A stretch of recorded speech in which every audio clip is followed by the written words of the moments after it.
আসসালামু আলাইকুম প্রিয় দর্শক, আশা করি সকলে ভালো আছেন। আজকে আমি আপনাদেরকে দেখাবো বেলা এবং পুর ভরা ঝামেলা ছাড়াই পালং শাকের নরম তুলতুলে পরোটা রেসিপি। ভিডিও ভালো লাগলে অবশ্যই আমাকে সাপোর্ট করে আমার সাথেই থাকবেন। তো চলুন দেখে আসি পালং শাকের নরম তুলতুলে পরোটা বানানোর জন্য কি কি লাগছে। প্রথমে আমি বেশ কিছু শাক ভালো করে পরিষ্কার করে ধুয়ে তারপর পানি দিয়ে চুলায় বসিয়ে দিয়েছি একটা পাত্রের মধ্যে, আর 5 মিনিটের জন্য ঢাকনা দিয়ে রেখে দিব। তারপর কাঁচামরিচ নিয়েছি 10টা, 3 টুকরা আদা, আর হলো 7 থেকে 8টার মতো রসুনের কোয়া। এরই মধ্যে আমি বেটে নিব। তো দেখুন আমি সবকিছু আলাদা আলাদা করে বেটে নিচ্ছি। আর আমার শাকটা দেখুন সবকিছু বাটার পরেও কিন্তু আমার শাকটা এখনো পর্যন্ত সিদ্ধ হয়নি, কারণ আমার গ্যাসের সমস্যা, এর জন্য। তো আরো কিছুক্ষণ ঢাকনা দিয়ে ঢেকে রেখে দিব। তো দেখুন আরো কিছুক্ষণ, আরো 5 মিনিটের মতো আমি ঢাকনা দিয়ে ঢেকে রেখে দিয়েছি। আর ইতিমধ্যে আমার শাকটা কিন্তু সিদ্ধ হয়ে গেছে। আপনারা প্রথমেই আগে শাকটাকে সিদ্ধ করে নেবেন। কাঁচা যদি আপনারা বানাতে চান কাঁচা শাক দিয়ে, তাহলে কিন্তু কাঁচা কাঁচা একটা গন্ধ বের হবে আর খেতে ভালো লাগবে না। তো দেখুন আমার শাকটা সিদ্ধ হয়ে গেছে। আর আমি একটা স্ট্যান্ডারের উপর নিয়ে এরকম চেপে চেপে পানিগুলো ফেলে দিব। এর মধ্যে একটুও পানি রাখবেন না, যাতে বাটতে সুবিধা হয়। আর পানি থাকলে কিন্তু একদম পানি পানি হয়ে যাবে বাটাটা। আপনারা ব্লেন্ডারেও কিন্তু বেটে নিতে পারেন, আমি শিলপাটাই বেটে নিই। তো দেখুন আমি এরই মধ্যে সব শাক আমি বেটে নিয়েছি। আর একটা পাত্রের মধ্যে আমি দিয়ে দিচ্ছি 2 কাপ আটা, দিয়ে দিব স্বাদ মতো লবণ, আর হলো 1/2 চামচ হলুদের গুঁড়া। এখন সবকিছু খুব ভালো করে আগে একটু নেড়ে নিব, যাতে এক জায়গায় দলা পেকে না থাকে লবণ আর হলুদ। তারপর দিয়ে দিব পেঁয়াজ কুচি, আদা বাটা, আর রসুন আমি যতটা নিয়েছিলাম বেশি হয়ে গেছিল, এই জন্য আমি হাফ দিয়ে দিলাম। তারপর আমি জিরা বেটে নিয়েছিলাম 1 চামচ, সেটাও আমি দিয়ে দিলাম। কাঁচামরিচ বাটা আর পালং শাক বা যতটুকু আমি বেটে নিয়েছিলাম সেটা অর্ধেকের একটু বেশি আমি এখানে দিয়ে দিব, কারণ আমি একটু বেশি করেই বেটে নিয়েছিলাম। কারণ সবসময় শাক বাসায় আনে না, সবসময় পাওয়া যায় না, ভালো শাক পাওয়া যায় না, এই জন্য আর কি। পরে কোনো রেসিপি খাওয়ার জন্য আমি একটু অর্ধেক রেখে দিলাম। আপনারা এটা ফ্রিজে সংরক্ষণ করতে পারেন। তো আমি ফ্রিজে রেখে পরে অন্য কোনো নাস্তা বানাবো, আর অবশ্যই আপনাদের সাথে শেয়ার করব। তারপর সবকিছু খুব ভালো করে হাত দিয়ে এরকম মেখে নিব।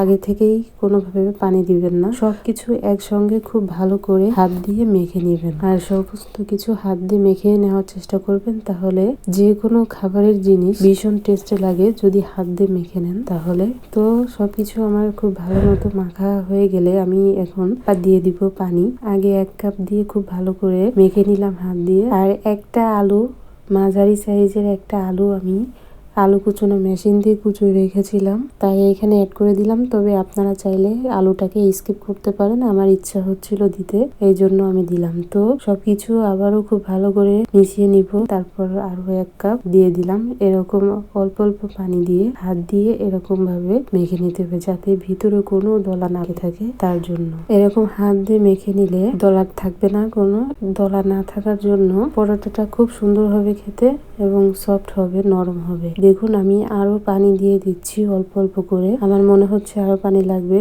তো আমি এরকম ভাবে আস্তে আস্তে করে সবকিছু খুব ভালো করে মেখে নিব। তো দেখুন আরো এরকম হয়েছে বেটার। তো আমি আরো একটু পানি দিয়ে দিলাম। এই পরোটাটা খেতে এত মজার, এত টেস্ট, অবশ্যই খেয়ে দেখবেন। বিশ্বাস না হলে বাড়িতে অবশ্যই ট্রাই করার অনুরোধ রইল। দেখুন আমি কিভাবে হাত দিয়ে কচলিয়ে কচলিয়ে আটাটাকে মেখে নিচ্ছি খুব ভালো করে। একসাথে কিন্তু পানি দিতে যাবেন না, তাহলে দেখা যাবে যে ঘনত্বটা প্রয়োজন সেটা থেকে বেশি হয়ে গেল, একদম পাতলা হয়ে গেল, তাহলে কিন্তু হবে না। এরকম হাত দিয়ে ভিতরে দলা দলা যা থাকবে সবকিছু ভেঙে ভেঙে নিবেন। তো দেখুন আমার পরোটার জন্য আমার গোলাটা রেডি। দেখুন উপর থেকে এরকম ছেড়ে দিলেই নিচে একদম মিশে যাবে, এরকম ভাবে তৈরি করে নেবেন। তারপর আগে থেকে একটা ফ্রাই প্যান আমি বসিয়ে দিয়েছি, আর ভালো মতো গরম করে তাতে তেল দিয়ে দিচ্ছি, মানে একটু সামান্য তেল, তবে আপনারা তেল না দিলেও কিন্তু পারেন। আগে খালি খোলায় একটু পরোটাটাকে একটু এপাশ ওপাশ করে রুটির মতো করে ভেজে নিতে পারেন, তারপর একটু তেল দিতে পারেন। তো আমি আগেই একটু তেল দিয়ে দিলাম, জানি না কেমন হয়, এই জন্য আগে একটু তেল দিয়ে দিচ্ছি যেন লেগে না যায়, তার জন্য। তো দেখুন আমি 2 কাপের মতো দিয়ে দিলাম, আর খুব সুন্দর করে গোল করে দিব এটাকে ছড়িয়ে। ফ্রাই প্যানটা যত বড় আমি ঠিক তত বড় করেই এটাকে ছড়িয়ে দিব, তাতে পরোটাটা বড় হবে আর দেখতেও সুন্দর হবে। সকালের ব্রেকফাস্ট অথবা ইভিনিং স্ন্যাক্স, তারপর বাচ্চাদের স্কুল টিফিনেও কিন্তু এটাকে খুব সুন্দরভাবে পরিবেশন করতে পারেন। পরোটাটা দিয়ে আমি একটু ঢাকনা দিয়ে ঢেকে দিব। এপিট ওপিট করে 1 মিনিট করে ভেজে নিব ঢাকনা দিয়ে দিয়ে। কারণ এর মধ্যে আলু আছে, তারপর বিভিন্ন মশলা আছে, পেঁয়াজ আছে, এগুলো যাতে ভালো মতো সিদ্ধ হয়ে যায়, কাঁচা না থাকে ভিতরে, তার জন্য এপিট ওপিট 1 মিনিট করে ভেজে নিব ঢাকনা দিয়ে দিয়ে। যারা আমার ভিডিওটি দেখছেন অবশ্যই আমাকে লাইক কমেন্টস করে জানাবেন আমার রেসিপিটি কেমন লাগছে, আর অবশ্যই ফুল ভিডিওটি দেখবেন আশা করি। আর যারা আমার এখনো চ্যানেলটিকে সাবস্ক্রাইব করেনি অবশ্যই চ্যানেলটিকে সাবস্ক্রাইব করে পাশে থাকা বেল আইকনে ক্লিক করে নোটিফিকেশন অল করে রাখবেন, তাতে আমার নিত্য নতুন রেসিপি আপনাদের কাছে পৌঁছে যাবে। আর যারা পেজ থেকে দেখছেন অবশ্যই লাইক কমেন্টস করে আমার পেজটিকে ফলো দিয়ে সাথে থাকার অনুরোধ রইল। তো দেখুন আমি খুব সুন্দর করে লাল লাল করে ভেজে নিচ্ছি এপিট ওপিট করে। তো দেখুন আমার একটা পরোটা হয়ে গেছে, এরকম লাল লাল কালার হয়ে গেলেই নামিয়ে নিতে হবে। তারপর আমি আপনাদেরকে আরো একটি বানিয়ে দেখাচ্ছি। এর আগেও আমি পালং শাকের পরোটা দিছি, আপনারা কিন্তু সেটাও দেখে আসতে পারেন।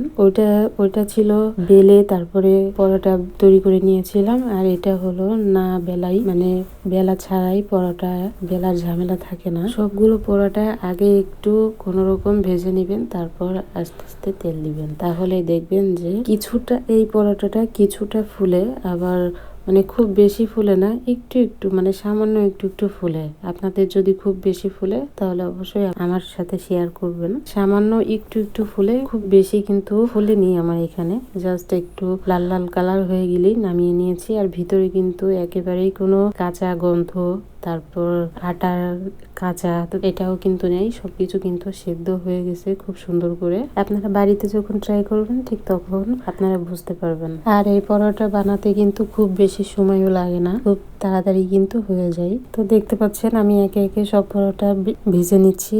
এখন আমি আপনাদেরকে পরিবেশন করে দেখাচ্ছি আমার পরোটাগুলো ঠিক কেমন হয়েছে। দেখুন, বাসায় অবশ্যই ট্রাই করার অনুরোধ থাকলো, অবশ্যই ট্রাই করে আমাকে জানাবেন। সো ফাইনালি এতটুকুই ছিল রেসিপি, আর আমি দেখিয়ে দিচ্ছি আমার পরোটাটা ঠিক কতটা সফট হয়েছে, কতটা নরম তুলতুলে। দেখুন কতটা নরম, একদম হাতে মুঠ করলে সবই মুঠ হয়ে যাচ্ছে। দেখুন কোথাও কিন্তু ভেঙে যাচ্ছে না, একদম নরম তুলতুলে। সো ফাইনালি রেসিপিটি আজকের মতো এখানেই। সবাই অনেক ভালো থাকেন, সুস্থ থাকেন। আমার পরবর্তী ভিডিও দেখার আমন্ত্রণ জানিয়ে আজ বিদায় নিচ্ছি। আল্লাহ হাফেজ।